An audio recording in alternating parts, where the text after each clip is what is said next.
It didn't take a witch to figure out something was very, very wrong on the 13th floor of the Doppler building. It wasn't called the 13th floor, of course. It was the penthouse, and Malachi Zazi lived there. Or used to live there. At the moment, his body was splayed atop a long banquet table, a jagged shard from a shattered mirror protruding from his chest. Deep red blood spatter created a gruesome Rorschach pattern on the snowy white Belgian lace tablecloth. I took a deep breath and concentrated on not losing my lunch. Most days, I deal in vintage clothing, not corpses.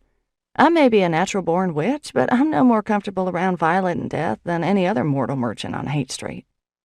I was here only because SFPD Inspector Carlos Romero had asked for my help. I now understood why. When was he found? I asked. This morning, said Inspector Romero. By his housekeeper. Time of death? The medical examiner hasn't determined that, but the victim had guessed for a midnight supper. The last one's apparently left around 2:30. The body hasn't been moved? The legs were pointed toward the door like this? The inspector nodded. Everything's as it was found, including the bird. What bird? As if on cue, a small brown sparrow swooped past me and landed on the table near the corpse. It chirped and hopped about, then flew away. I jumped back when a black cat sprang onto the tabletop and gave chase.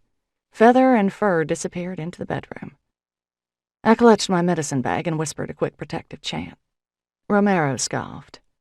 I didn't think witches were scared of black cats. I'm not, but a sparrow trapped in the house is a sign of death at hand.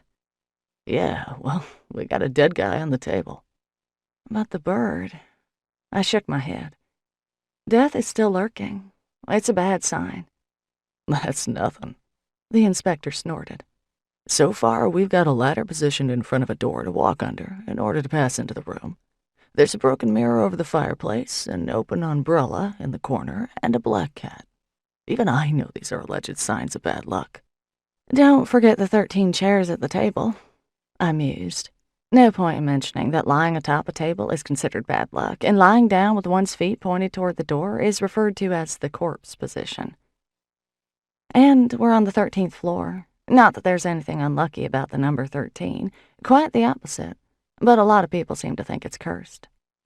I wasn't yet ready to take a close look at the victim, both because he was dead and what all, and because there was something decidedly wrong with the body.